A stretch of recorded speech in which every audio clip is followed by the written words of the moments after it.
우리에게 주신 하나님의 말씀은 신약 성경에서 봅니다. 신약 성경 122쪽 누가복음서 16장 9절 말씀을 장성 목사가 풀어서 번역한 연역본으로 봉독합니다. 내가 너희에게 말하노니 불의의 제물로 친구를 사귀라. 그리하면 제물이 없어질 때 저들이 영원한 초소로 너희를 영접하리라. 아멘. 오늘 우리는 성령님 아래 성경 위에 하나님의 말씀을 듣기를 원합니다. 오늘 여러분들이 주목하실 설교 제목은 제물 3권이란 무엇인가 입니다. 먼저 여러분들에게 특기사항을 말씀드려야 하겠습니다. 제물 3권이라고 하는 말은 일반 용어가 아니고 장성 용어입니다. 그래서 여러분들이 인터넷에서 검색하셔도 찾기 어려울 것이다 하는 것을 먼저 말씀드려야 하겠습니다. 누가복음서 16장에 나오는 불의한 청지기의 비유는 예수님의 비유 가운데 탑3 난제로 올라갑니다. 그러니까 예수님이 말씀하신 비유 가운데 해석이 쉽지 않은 게 몇 가지가 있는데 그 중에서도 어려운 것을 탑3를 꼽습니다. 그 가운데 불의한 청지기가 그 탑3 중에서 어떤 이들에게는 넘버 1, 어떤 이에게 넘버 2, 어떤 이에게 넘버 3 정도로 어려운 말씀이다 하는 것을 여러분들에게 말씀드려야 하겠습니다. 여러분들이 성경을 해석하는 것을 모아놓은 책이 있습니다. 이걸 주석이라고 부릅니다. 그래서 고명한 학자들이 또 전문가들이 성경 주석을 써내고 또 그것을 자신의 업적으로 자랑하고 싶어 합니다. 내가 이렇게 공부했다. 내가 이렇게 노력했다. 여기에 나의 모든 지식과 지혜의 노하우가 담겨져 있다. 그리고 주석책을 냅니다. 근데 여러분, 주석책을 읽어보게 되면 희한하게도 사람들이 가장 궁금해할 수 있고 미묘한 그 어떤 성구나 어떤 패시지에 들어가게 되면 그것에 대해서 명쾌하게 풀어주는 그런 주석을 만나기가 이렇게 쉽지가 않다는 겁니다. 그래서 어떤 이들은 그 설교를 준비하기 위해서 주석을 읽다가 너무도 짜증이 나고 신경질이 나서 주석을 집어던져서 주석이 이렇게 많이 상한 그 설교자들이 의외로 많이 있습니다. 내가 궁금한 거는 매번 없잖아. 그렇다면 내가 이 비싼 주석책을 내가 도대체 뭐 때문에 산 거야? 하는 생각이 이렇게 들게끔 만든다는 것입니다. 저는 그 학자들이 왜 그렇게 주석에서 어려운 문제를 다루지 않았는지에 대해서 여러분들에게 말씀을 드려야 하겠습니다. 그 이유는 신학자들이 생각을 하는 겁니다. 내가 이제 하나님의 말씀을 이렇게 해석을 하는데 혹시 내가 다 맞다가 요 어려운 문제를 내가 잘못 해석하게 되면 내 권위에 흠집이 생길 것 아니냐. 그러니 만에 하나라도 틀릴 가능성이 있는 경우라면 슬쩍 다루지 않고 넘어가는 게 좋겠다 하는 것이 많은 주석학자들의 그 본심일 거라고 저는 생각합니다. 그들이 그것을 몰랐을 리가 없어요. 왜냐하면 일반 목회자나 설교자들도 그걸 해석하기가 어려워서 이렇게 궁금해하는 판인데 신학을 전문으로 한 신약학자나 구약학자들이 그걸 몰랐을 리가 없습니다. 그들은 이제 이렇게 비겁하게 살짝 곁길로 빠져나가는 선택을 해서 여러분들이 막상 주석을 읽어봐도 없더라 하는 얘기입니다. 제가 불의한 청지기에 대해서 이제 먼저 말씀을 드려야 되겠는데 우선 불의한 청지기가 이렇게 해석하기가 어렵다 하는 걸 여러분들에게 먼저 말씀을 드렸고 그 다음에 두 번째 제 고민을 여러분들에게 말씀드려야 하겠습니다. 이걸 제대로 강의를 하려고 하면 최소 3시간 여러분과 말씀을 나눠야 됩니다. 그래서 여러분들이 불의한 청지기에 대해서 저에게 간혹 이렇게 여러분들이 얘기를 들었지만 이렇게 처음부터 끝까지 다루는 것을 여러분들이 이렇게 들으신 경험이 별로 없을 것입니다. 제가 미니시리즈에서 한번 다뤄본 일은 있습니다만 그래서 여러분들이 이 3시간에 다뤄야 될 거를 지금 설교 30-40분 속에 이걸 집어넣는다. 이거 굉장히 어려운 일입니다. 그래서 제가 오늘 다 다루지 못하지만 제가 그러한 배경을 의식하고 있다. 인식하고 있다. 그리고 그걸 여러분들과 언제 그 긴 시간을 거쳐서 나눌 수 있기를 소망하고 있다 하는 걸 여러분들이 먼저 알아두실 수 있기를 바랍니다. 불의한 청지기의 내용을 우리가 다 읽지는 않았습니다만 누가복음서 16장에 나온 그 스토리를 간략히 요약하면 이런 겁니다. 어떤 부자에게 그 재정 담당자가 있었습니다. 근데 이 사람이 뭘 하느냐? 사람들에게 대출하는 업무를 주로 하는 겁니다. 그러면 사람들에게 이제 대출을 해주잖아요. 100만 원 대출해주고 1000만 원 대출해주고 1억 대출해주고 뭐 이제 이렇게 대출 업무를 하는데 이 사람에 대해서 그 좋지 않은 평가를 주인이 내리게 되는 겁니다. 그래서 주인이 하는 말이 너 그따위로 일할래? 그러면 넌 내 밑에서 오래 일 못하지. 뭐 이런 평가를 받았습니다. 그래서 그 재정 담당관이었던 그 종이 생각을 하기를 나 어차피 이 직장에서 오래 못 다니겠네. 그렇다 그러면 내가 직장 다니는 동안 내가 그 미래를 위해서 조금 조치를 취하겠네. 그래서 어떻게 하느냐 하면 자기 친한 사람들을 이렇게 들어오게 합니다. 너 지난번에 우리 회사에서 빌려간 돈이 얼마야? 3억인데? 그러면 그거 2억이라고 써줄 테니까 너 그 증서일인 내놔. 그리고 그거 찢어버리고 이 2억 갖고 가. 그러니까 이제 그러면 어떻게 되는 겁니까? 이제 1억을 삥땅하는 사건이 일어나게 되는 거죠. 그러면서 이 재정 담당관이 친구한테 얘기하는 겁니다. 너 내가 이렇게 위험을 물러쓰고 네 뒤를 봐줬으니까 너 이 다음에 내가 퇴직하게 되면 나한테 조금 생각해 줘야 되는 거 알지? 뭐 이제 이런 식으로 수많은 사람들한테 이렇게 이제 돈을 이렇게 감해 줬다는 겁니다. 이제 그랬는데 주인이 어느 날 갑자기 또 이 종을 불러서 얘기를 합니다. 야, 너 그동안 굉장히 일을 잘했더구나. 너 평판이 장난 아니던데? 그렇게 얘기를 하는 겁니다. 그러니까 주인은 그 대출을 받아갔던 사람들이 전부 다 그 사람 정말 세상에 둘도 없는 사람이라고 얼마나 그렇게 일을 잘하고 깔끔한지 모른다고. 왜? 아니 3억 대출을 2억으로 만들어주고 1억 대출을 5천만 원 만들어주고 그랬으니 누가 칭찬을 안 하고 누가 칭송을 안 할 리가 있겠습니까? 근데 여기 보면 집주인이 그것을 오히려 조사를 해서 이 사람을 내쫓고 굉장한 징계를 내리든지 어떤 그 법률 소송을 제기하든지 해야 될 판인데 여기 보면 너 참 지혜롭게 일을 잘한다. 그리고 이렇게 얘기가 나오는 스토리예요. 근데 이 얘기를 누가 하시는 거냐면 예수님이 말씀하시는 겁니다. 그러니까 이게 정말 말이 안 되잖아요. 이게 앞에 스토리가. 그러면 내가 일을 할 때에 짱구 굴리라는 얘기야? 뭐야? 내가 일을 할 때에 좀 세상 사람들이 말하는 그 불의한 융통성을 내가 가지라는 말이야? 뭐야? 그리고 이렇게 얘기가 될 이런 것들이 있거든요. 그래서 이 앞에 있는 내용을 다 얘기해서 예수님의 의도가 뭔지를 얘기하려고 그러면 이제 3시간이 걸린다. 이제 그 얘기고. 근데 여기서 일단 설교 1부가 끝난 겁니다. 설교 2부로 넘어오겠습니다. 설교 2부가 뭐냐면 오늘 누가복음서 16장 9절 말씀입니다. 내가 너희에게 말하노니 불의의 제물로 친구를 사귀라. 이제 그 말을 하는 겁니다. 그러니까 예수님께서 하시는 말씀이 뭐라고 하는 거예요? 불의의 제물로 뭐를 사귀라는 거예요? 친구를 사귀라는 말이잖아요.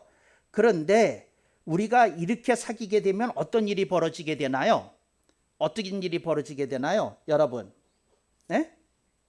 어떻게 벌어지게 되나요? 불의의 제물로 친구를 사귀라고 말할 때 이 말을 그대로 알아들으면 우리는 어떻게 알아들었습니까?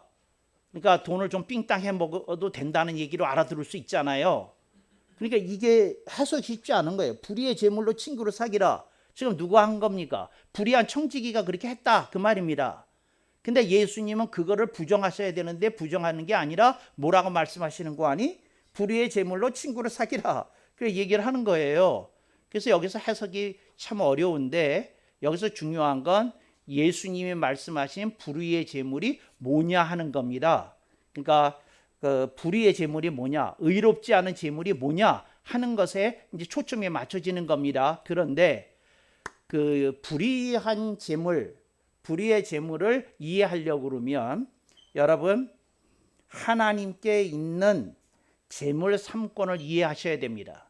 먼저 재물이라는 말씀을 드려야 되겠습니다. 재물은 돈과 돈에 준하는 화폐 가치가 있는 모든 것을 포함한 단어입니다. 이걸 재물이라고 그래요.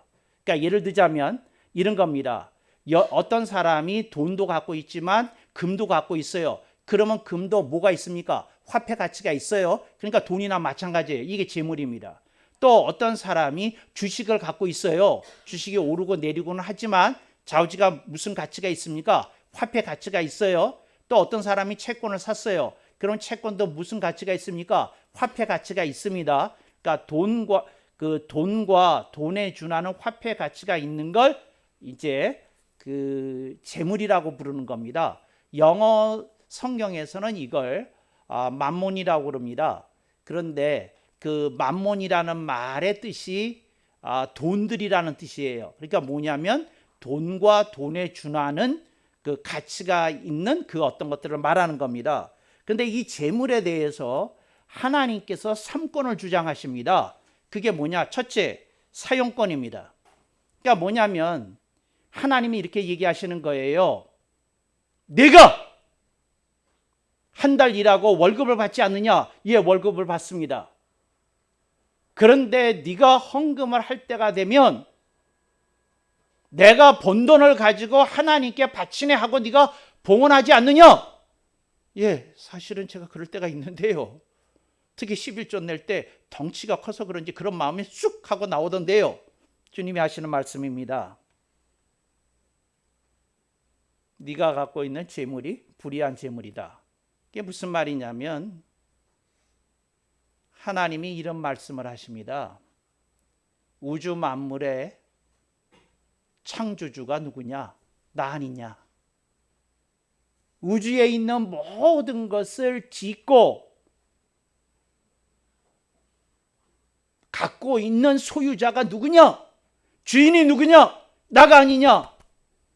근데 너는 나를 창조주라고 하면서 네가 한 달 일해서 급여만 받으면 그건 네 거라고 하는 건 도대체 무슨 심보냐? 이 얘기예요. 이게 불의한 상권에 첫 번째 걸린 겁니다. 뭐에 걸린 거예요? 소유권에 걸린 거예요. 여러분, 여러분이 소유권을 주장하는 순간 여러분이 갖고 있는 재물은 불의의 재물이 되는 겁니다. 참 미묘하죠? 아버지! 이 세상의 모든 것이 아버지 것입니다. 제 목숨도 제 몸도 하나님이 저를 지으셨기 때문에 이 세상에 태어났습니다. 그러니 제가 무슨 권리가 있고 주장할 게 있겠습니까? 그리고 또 하나님이 건강 주셔서 수명 주셔서 제가 아직 살아있지 않습니까? 또 지혜 주셔서 능력 주셔서 제가 직장을 다니고 있지 않습니까? 그래서 이거 벌었는데 그렇게 생각을 해보니까 이게 제 게 아닙니다. 그런데 하나님 이 작은 나에게 넘치는 은혜를 주셨으니 아버지가 소유권자인 걸 인정하면서 제가 하나님께 명받은 대로 11조를 하나님께 드립니다. 예를 들어서 이런 마음을 가지고 헌금을 하면 의의 제물이 되고 그런 생각을 깜빡하고 헌금을 하면 미안합니다. 여러분, 불의의 제물이라는 거죠. 그게 불의의 제물 첫 번째. 두 번째, 불의의 제물에 하나님이 주장하시는 게 있어요. 사용권입니다. 내가 너를 지었다며? 네 목숨도 네 몸도 네 인생도 다 나 때문에 생긴 거라며? 네 지혜도 네 명철도 네 지식도 다 나로부터 공급받은 거라며? 그렇다면 네 인생의 주인이 나인데 사용권이 너한테 있겠니 나한테 있겠니 하고 하나님 물으시는 겁니다. 내 인생이 내 것인 것처럼 내가 갖고 있는 재물이 내 것인 것처럼 내가 내 뜻에 맞춰서 사용한다면 그 순간 그 재물은 불의의 재물로 전락합니다. 그러니까 여러분들이 불의의 재물이 되지 않게 하려면 하나님의 뜻에 맞게 써야 됩니다. 그리고 그것을 놓고 고민해야 됩니다. 참 어려운 건데 그걸 고민했어요. 제이 허드슨 테일러가 그런 신앙의 흐름 속에 있었던 그 중국 선교사인데, 근데 제이 허드슨 테일러가 그 어떤 삶의 모습을 보였느냐면 돈이 생기면 떨었어요. 혹시라도 이걸 내 것이라고 생각할까 봐, 혹시라도 내 것이라고는 생각 안 했을지는 모르지만 내 것인 것처럼 쓸까 봐 물질이 생기면 떨었다는 거예요. 난 이렇게 물질을 가지고 떠는 사람을 별로 본 기억이 없어가지고. 여러분 생각은 어떠셔요? 사용권이 하나님께 있다.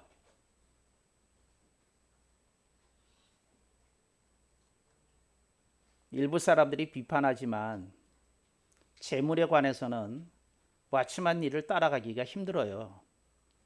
왓츠만 니가 이분은 어떻게 했느냐면 돈이 들어오면 그 돈을 지갑에다 담은 다음에 지갑을 꺼내 볼까요?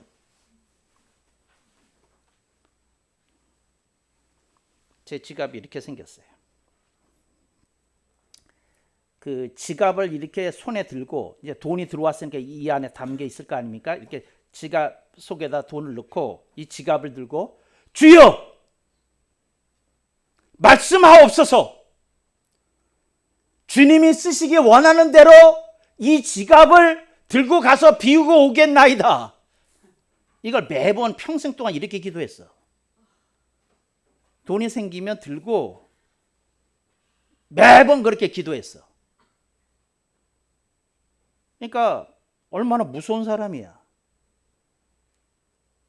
그리고 또 이렇게 기도했어요. 한쪽 기도에 보면 더 무서워. 주여, 제가 돌아가지 말게 하시고 직선거리로 달리게 하옵소서. 내가 시도 썼어. 그게 무슨 말이냐면 많은 돈이 들어왔어. 주님이 무슨 고아원에 가서 주라고 그래. 그래가지고 그 돈을 들고 가는데 떨리는 거야. 나도 조금 썼으면 좋겠는데 주님이 그 500만 원 들어온 걸 다 그 고아원에 갖다 주라고 그러니까. 그래서 어느 날 왓츠만이가 조금 돌아갔나 봐요. 그러니까 어떤 길을 가는데, 고아원을 가는데 이렇게 직선거리가 있잖아. 그런데 이렇게 돌아가는 길도 있잖아. 근데 이렇게 삥 돌아갔다는 거야. 근데 그 길을 가다가 생각이 난 거야. 무슨 생각이? 내가 무슨 짓을 하고 있는 거야? 그러니까 무슨 말이냐면 한 10분 차이인가 20분 차이 나는데 10분 더 20분 더 요걸 쥐고 있고 싶은 거야. 인간의 마음이 이래요. 그래서 그 얘기를 제가 읽고 시에다 이렇게 썼어요. 주여, 주님이 원하시는 거로 제가 이 지갑을 들고 직선거리로 다름질하게 하옵소서. 그랬거든요. 오늘 설교 듣고 너무 시험 들지는 마시고 이제 이 사용권이 그런 거다. 하나님이 기뻐하시는 대로 재물을 쓰겠습니다 하고 사는 게 사용권을 드리는 거다.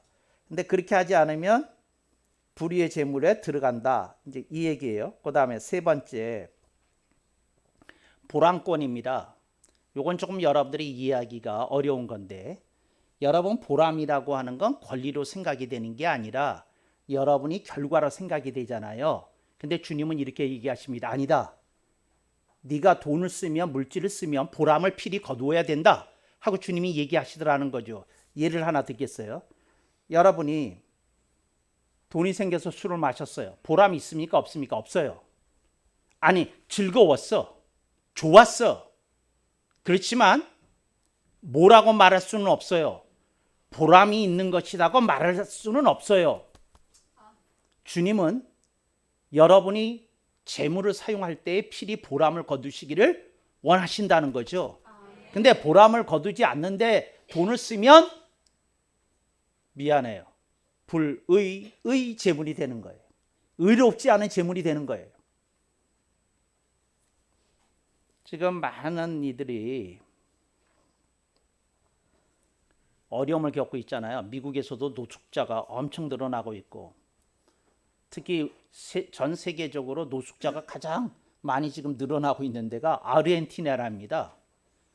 얼마나 많은 사람들이 지금 노숙으로 몰리는지 모르는 지경이라고 그래요. 그래서 지금 많은 사회단체나 기독교 단체에서 그분들에게 뭐를 합니까? 이제 그분들에게 그 일일 양식을 이렇게 제공하지 않습니까? 그래서 하루에 한 끼라도 배불리 드시도록 하기 위해서 이렇게 이제 식사 대접을 이렇게 한다고 그래요. 근데 여러분, 여기서 중요한 게 있어요. 우리가 어떤 사람에게 그 물질을 사용해서 그 사람에게 먹을 걸 줬어요.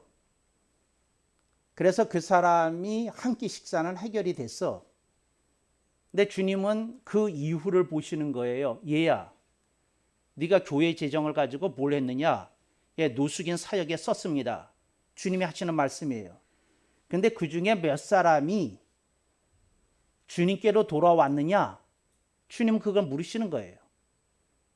그러니까 네가 수많은 사람들에게 먹을 걸 주고 잠잘 곳을 제공해 주었을지라도 그건 선한 일을 한 거지 보람된 일을 한 건 아니다. 이 얘기예요. 그 사람이 하나님께로 돌아왔어야지, 그 사람이 영생을 얻었어야지 그게 보람된 일이라는 거예요. 근데 여러분들이 보람된 일입니까? 여러분이 자녀를 키웠어요. 그런데 그 자녀가 여러분들하고의 관계가 세월이 지날수록 자꾸 악화돼. 그러면 뭐가 없습니까? 보람이 없잖아요. 그러니까 주님은 뭐라고 말씀하시는 거냐면 네가 재물을 들여 무엇을 썼는데 그걸 통해서 네 인생에 보람이 거두어지지 않는 것에 네가 그 재물을 쓰면 그게 불의한 재물이라는 거예요. 의롭지 않은 재물이라는 거예요. 이 세권을 주님이 주장하셔요. 이 세상에 있는 모든 재물은 내 거다. 소유권. 이 세상에 있는 모든 재물은 내 뜻에 맞게 써야 된다. 사용권. 그리고 그렇게 쓰여진 재물을 통해서 너는 착한 일에 머무르는 것이 아니라 보람을 필히 거두어야 한다. 이렇게 얘기하는 거죠. 그러니까 예를 들자면 이거예요. 자녀가 원하는 걸 다 사줬어. 그랬더니 얘가 망나니가 됐어. 그렇다면 부모에게 뭐가 없는 거예요? 뭐가 없는 거예요? 보람이 없어요. 제가 고등학교 때 한 친구를 교목실에서 만났는데 그 아버지가 얘를 좀 얘기를 해달라고 그래서 만났어요. 그랬는데 얘를 데리고 끝난 다음에 그 맥도날드에 가가지고 햄버거를 간식으로 먹으면서 이제 대화를 하는데 그 아들이 하는 얘기예요. 고3짜리가 하는 말이에요. 목사님, 나 일하기 싫어요. 근데 아빠는 자꾸 쿵쿵까지래요. 근데 목사님, 내 성적이 얼마인지 아시잖아요. 저 서울에 있는 대학 못 가요. 근데 아빠는 자꾸 나보고 공부하래요. 난 공부 머리가 아닌데. 난 노는 게 훨씬 더 재미있는데. 그러면서 하는 말이, 근데 제가 머리가 좋아도요, 저는 그 직장 다니기 싫어요. 우리 아버지가 갖고 있는 빌딩이 3개인데 거기서 또 나오는 돈이 얼만데. 우리 아버지가 건물 1층에서 한 군데서 받는 월세만도 내가 직장에 취직해서 받을 수 있는 돈의 2배는 넘을 것 같은데 내가 왜 힘써서 일해야 돼요? 우리 아빠는 무슨 생각을 하는지 모르겠어요. 본인은 맨날 골프 치러 다니면서. 이런 얘기 하더라고요. 근데 뭐가 지금 그 집안에 사라지기 시작하는 거예요. 보람이라는 게 지금 사라지기 시작해. 여러분들은 인생의 재물을 뭘 쓰잖아. 근데 여러분이 여러분의 손주에게 잘해줬어. 근데 잘해준 게 그 아이를 버려버리는 거라면, 영어로 말하면 스포일 하는 거라면 보람 없잖아. 잘해준 게 보람이 없잖아. 얘가 반듯한 모습으로 일어서야지 보람이 있는 거지. 없잖아. 본문 보겠습니다. 내가 너에게 말하노니 불의의 재물로 친구를 사귀라. 그 다음 하반절이 이걸 설명하는 게 보람에 대해서. 그리하면 재물이 없어질 때에 저들의 영원한 처소로 너희를 영접하리라. 불의한 재물을 썼던 사람은 불의한 친구들로부터 보람을 거둔다는 거예요. 근데 주님이 하시는 말씀이 너는 불의한 사람들과 다르지 않느냐? 그러니 너는 의의 재물을 쓰지 않겠느냐? 그렇다면 너는 불의한 재물을 썼던 사람은 나름대로 보람을 거두는데 의의 재물을 썼다고 하는 너에게 보람이 있느냐? 하고 묻는 거예요. 신앙을 가지고 살았던 너에게 자녀교육 실패가 무슨 말이냐? 부부관계 실패가 무슨 말이냐? 부자관계 실패가 무슨 말이냐? 주님이 물으시는 거예요. 뭘 얘기하시는 거예요? 인생에서 보람은 양보할 수 있는 개념이나 대상이 아니라는 거예요. 필히 보람을 거두어야지. 필히 잘 돼야지. 필히 무엇을 하게끔 해야지.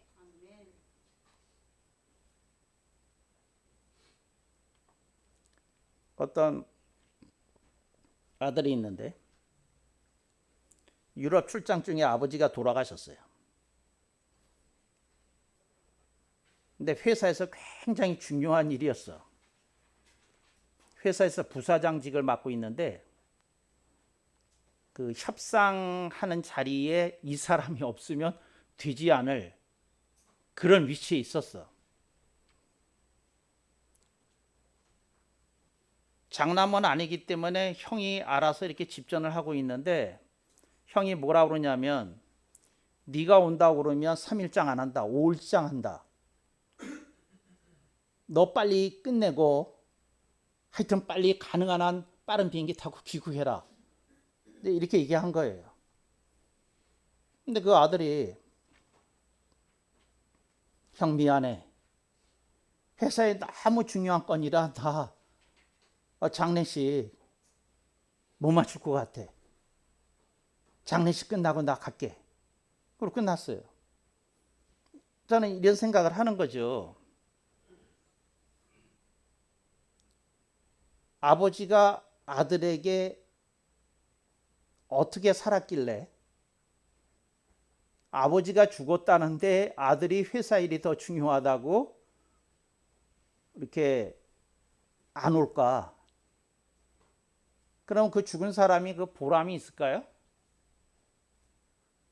여러분 이 보람권에 대해서 여러분들이 심각하게 생각해야 돼. 내 인생이 어떤 걸 수고해, 돈을 써, 정성을 들여. 근데 보람을 거두냐고, 보람을. 주님은 이 얘기를 하시는 거예요, 결론적으로. 보람이 없는 인생은 안 된다. 얘기하시는 거예요, 보람이 없는 인생은. 좋은 결과가 없는 인생은 안 된다. 하고 말씀하시는 거예요. 좋은 결과가 없는 그거는. 인생은 이럴 수도 있고 저럴 수도 있지 하는 거에 대해서 주님은 반기를 드시는 거예요. 아니다 얘야. 인생은 필히 좋은 결과로 보람을 거둬야 되는 게 인생이지. 나는 너희들에게 인생이라는 건 오락가락하는 거다. 이럴 수도 있고 저럴 수도 있는 거다.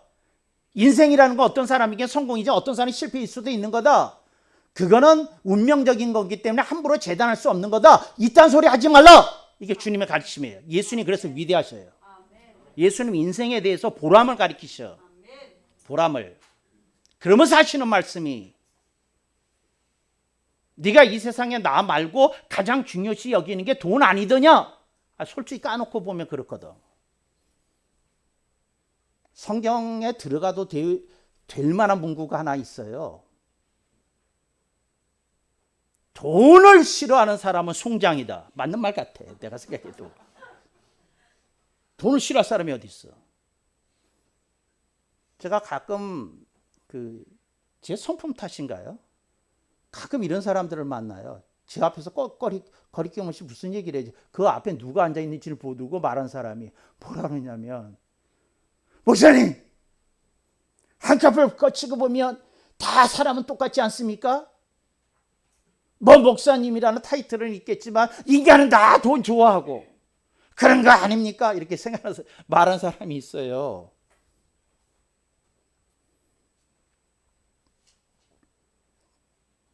전 말 잘하잖아요. 그럴 때 내가 한 말을 얘기해 줄게. 돌멩이라고 다 똑같은 돌멩이냐? 쪽돌도 있고, 쪽돌이라는 건 뭐냐면 정으로 조각을 만들기 위해서 이렇게 찍어서 떨어지는 돌을 쪽돌이라고 그래. 평안도에서. 쪽돌도 있고 다이아몬드도 있다. 말을 가려서 해야지. 네 앞에 있는 사람이 쪽돌인지 다이아몬드인지는 알고 얘기해야지. 이런 동태 눈깔 같은 이라고. 동태 눈깔이라는 말이 무슨 말이냐면 동태 눈알이 크거든요. 그런데 죽었잖아. 동태니까.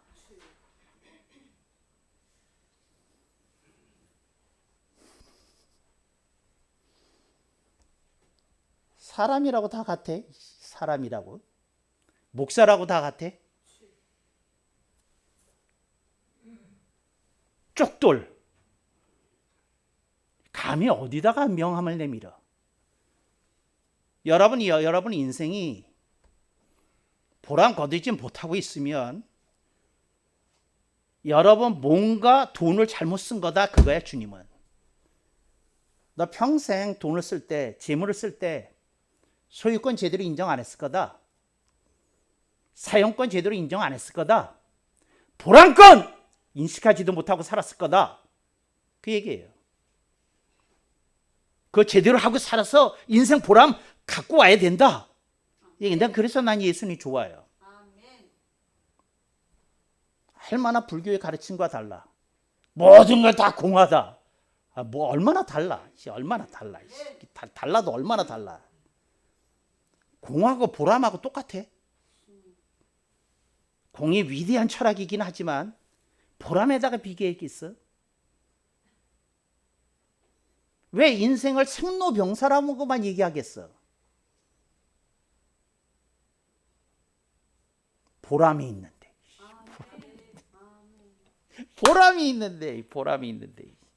보람이 있는데.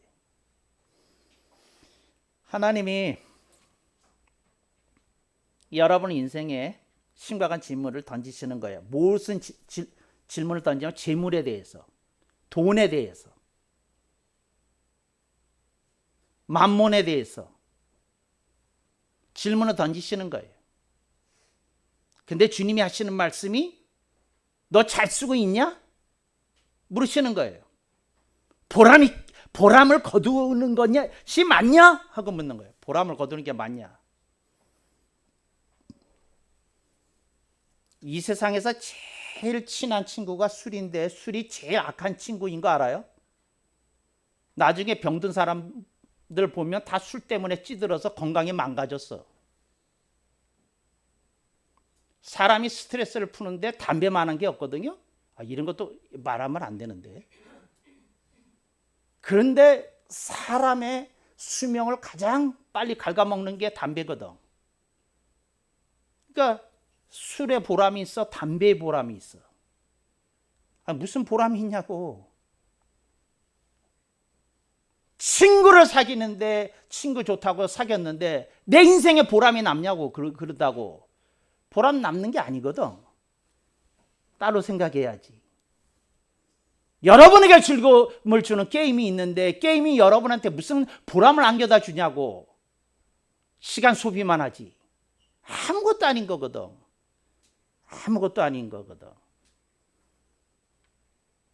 저는요 게임 좀 해보다가 이게 재밌는 거 알았어요.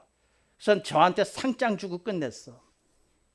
이 사람은 억만 번의 게임에서 승리를 하였음. 내가 나한테 인정을 했어. 나는 억만 번의 게임을 이긴 사람이야. 말 마. 이 사람은 억만 명의 적군을 죽였음. 끝났어. 내가 죽였다는데 뭘. 정말이야.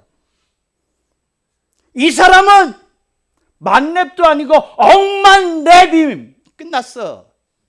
이 세 글자하고 나 끝났어. 게임 그리고 딱 끝났어. 이걸 내 일지에다 쓰고 끝났어.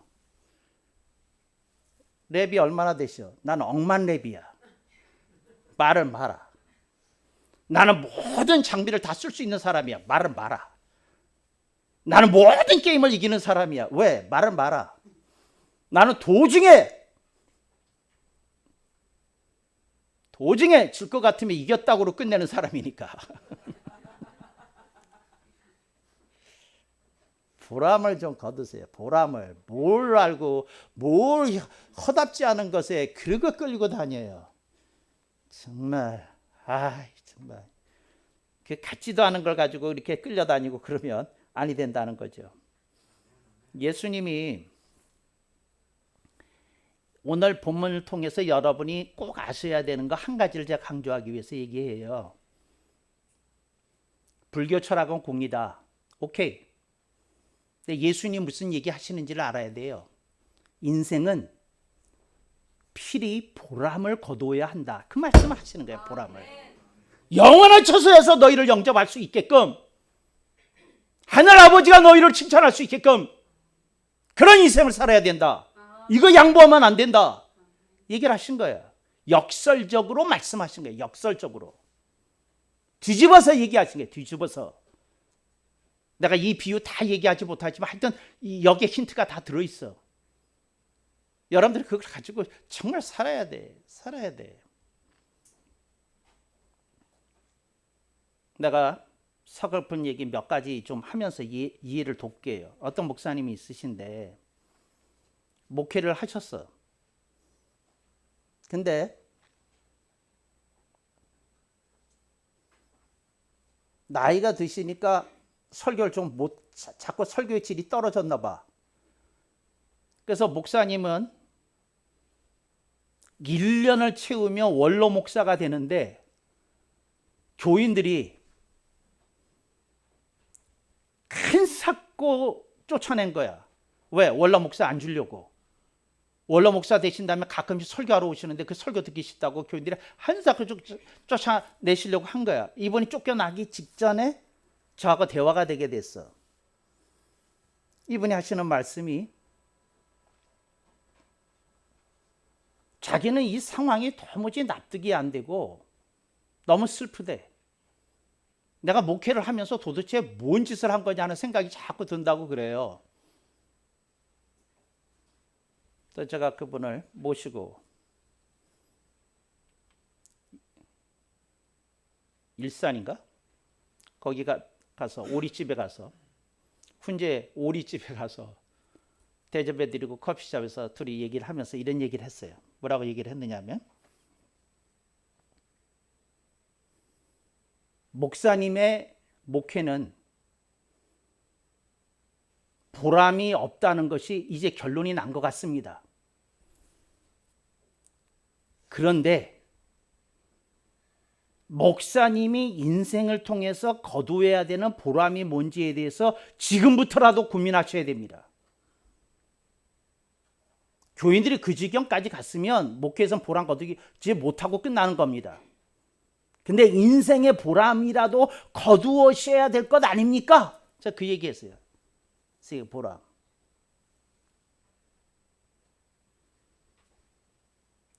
그랬더니 인생의 보람이 어떻게 거두느냐. 그래서 제가 이런 얘기를 했어요. 1년 전에 은퇴하는 거 받아들이시고 지금부터 교인들에게 평생 잊혀지지 않는 설교를 남아있는 1년 동안 하십시오. 그래서 교인들이 착각이 일어나게끔 우리가 이렇게 설교 잘하는 목사님을 왜 쫓아내려고 그랬지 하는 생각이 들 정도로 다른 일 관두시고 설교 준비에 힘쓰시고 기도하시고 묵상하시고 그러셔서 이미지 바꾸고 은퇴하십시오. 그 얘기 하나. 그 다음에 두 번째 제가 하는 말이, 목회를 하면서 목사님이 섭섭하게 해줬던 사람들이 많이 있는 모양이니 밥 사주고 선물 주위에서 일일이 인사하고 돌아다니시면서 1년 보내시고 은퇴하십시오. 그 사람들의 마음을 풀어주고 은퇴하십시오. 분명히 있었습니다. 그러니까 그들이 저렇게 1년을 더 참지 못하고 목사님 몰아내는 거 아닙니까? 그렇게 얘기했어요. 세 번째, 인생의 이제 목사님의 보람은 딱 두 군데만 남았습니다.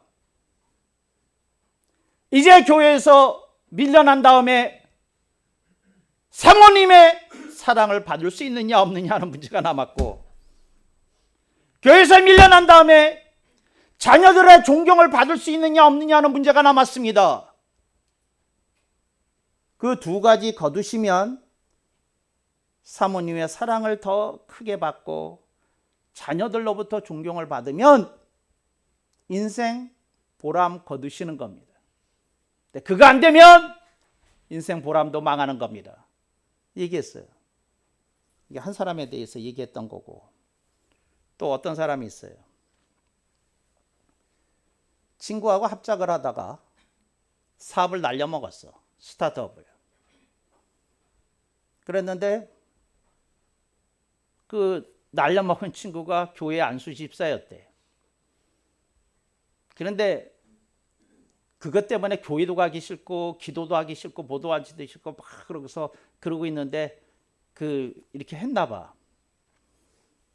그래서 그 사람하고 얘기를 하는데 제가 이런 얘기를 했어요. 무슨 얘기를 했느냐면,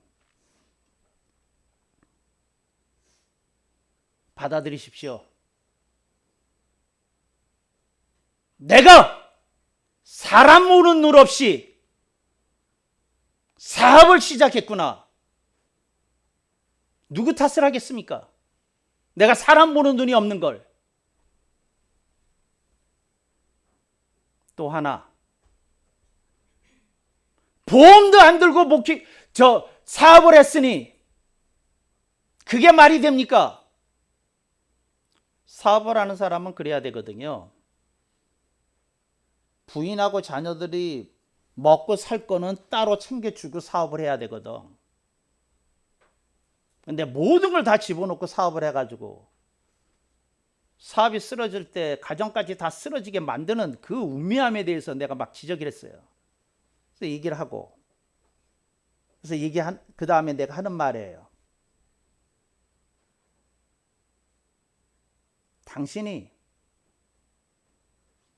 이제 당신이 가진 신용이 얼마인지 확인을 하고 제기하십시오. 여러분, 내가 평소에 어떤 사람에게 믿음을 줬으면 그 사람이 나에게 도움을 줄 수 있어요. 내가 평소에 믿음을 줬으면, 믿음을 준 사람이 있으면. 다행히 이 사람은 사람들에게 믿음을 줬더라고. 친구들이 와서 이러더라는 거예요. 몇 친구가 와서 통장을 툭 하고 던져주면서, 도장하고 함께 주면서, 야, 여기 1억 있다. 큰 돈은 아니지만 나 너 믿는다 그러고 1억 주고 가고, 어떤 친구는 5천만 원 주고 가고, 어떤 저는 3천만 원 주고, 이런 친구들이 있었다는 거야. 그래서 내가 그랬어. 당신은 인생의 보람이 있는 사람이라고. 당신을 알아봐주는 사람이 있지 않느냐고. 나는 여러분들의 인생에 대해서 이렇게 묻고 싶어요. 여러분이 망했는데 통장과 도장 들고 여러분을 찾아올 사람이 여러분에게 있어? 망했는데. 이 사람은 보람이 있는 거야. 또 한 사람 얘기하고 말씀 마치겠어요.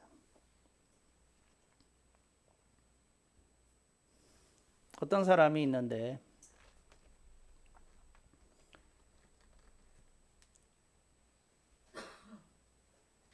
교회에서 목사님한테 사기를 당했어. 그래가지고 끙끙 앓는 거야. 그래가지고 앓는데 찾아와서 나한테 하는 말이 이런 얘기를 해요. 제가 이걸 터뜨리면 교회 무너질 텐데 이걸 터뜨려야 되나요? 그렇지 않으면 주님께만 보고 드리고 용서하고 제가 그냥 조용히 다른 교회로 또 멀리 떠나야 되는 건가요? 그래서 저한테 묻는 거예요.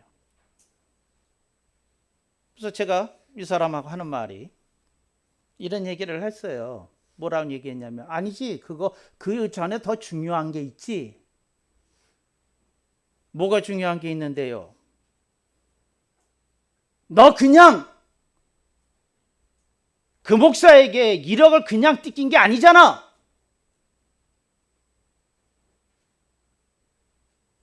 처음에 100만 원 시작했다가 500만 원 됐다가 그렇게 계속 네가 부어서 몇 년이라는 시간이 걸려서 1억을 네가 빼앗긴 거 아니야. 그러면 네 허물도 생각해야지. 500만 원 정도에 1000만 원 정도에 딱 끊고 돌아설 수가 있었어야지. 이 멍청아. 너는 다른 교회 가도 안 돼. 왜? 거기에서 또 다른 사기꾼 만나면 너 또 그럴 거 아니야. 몇 년에 걸쳐서 또 1억 뜯길 거 아니야. 이 멍청아. 너 그거부터 고쳐야지. 사기 안 당하는 사람으로 사는 것부터 배워야지. 뭔 소리야. 다른 교회에서는 이렇게 가르쳐주면 박수가 나와요. 정말 이렇게 답답할 수가 있나. 여러분 그거 알아요? 사기당하는 놈이 또 사기당해.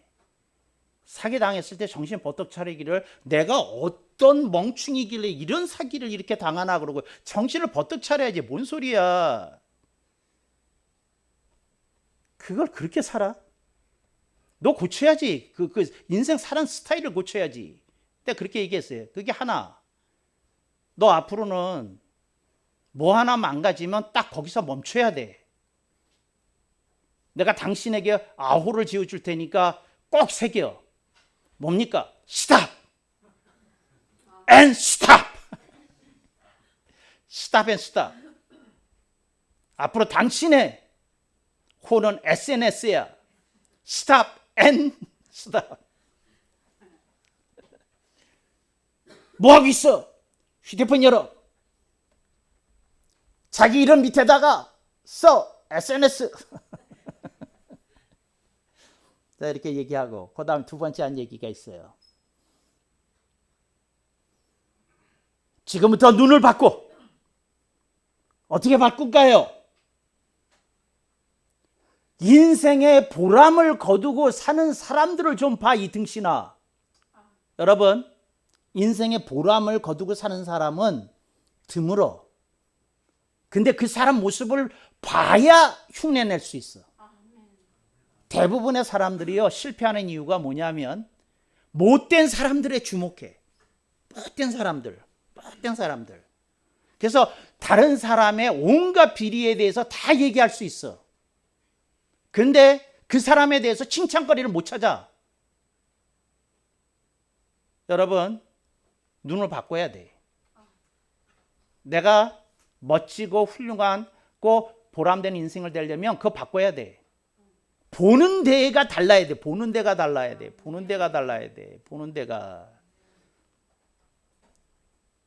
그러니까 여러분들이 예를 들어서 어디를 가잖아.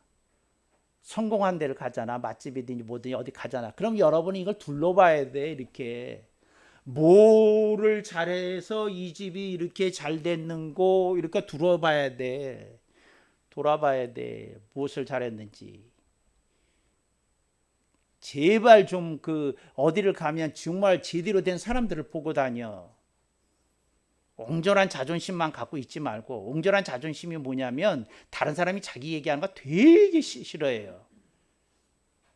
그리고 다른 사람의 비리만 1시간 내내 얘기해.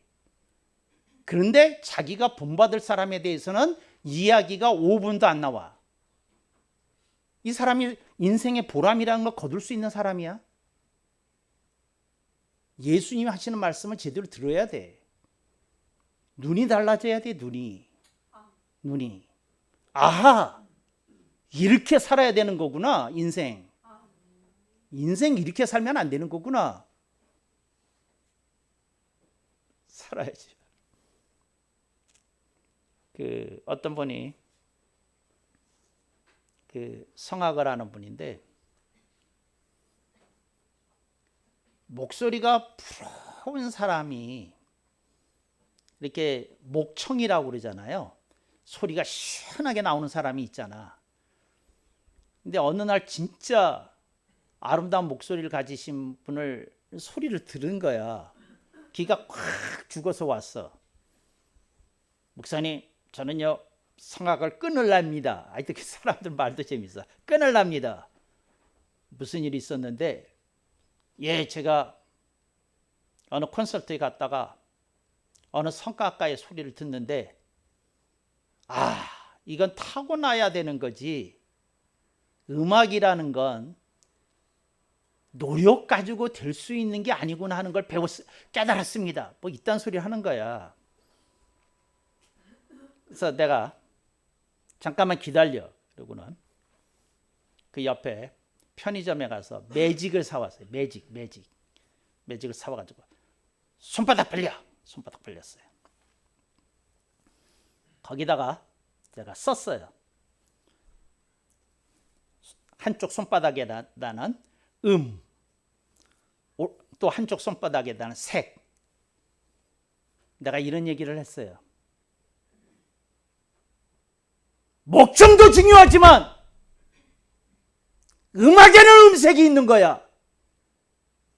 모든 사람의 목소리에게는 그 사람만의 음색이 있는 거야. 너만의 음색을 보여줘, 이 등신아. 왜 다른 사람의 목소리를 갖고 싶어해, 이 등신아. 얘기했다고요. 여러분 인생에서 여러분의 음색을 보여줘. 그리고 보람을 거두셔요. 그런 여러분 되시기를 축복합니다.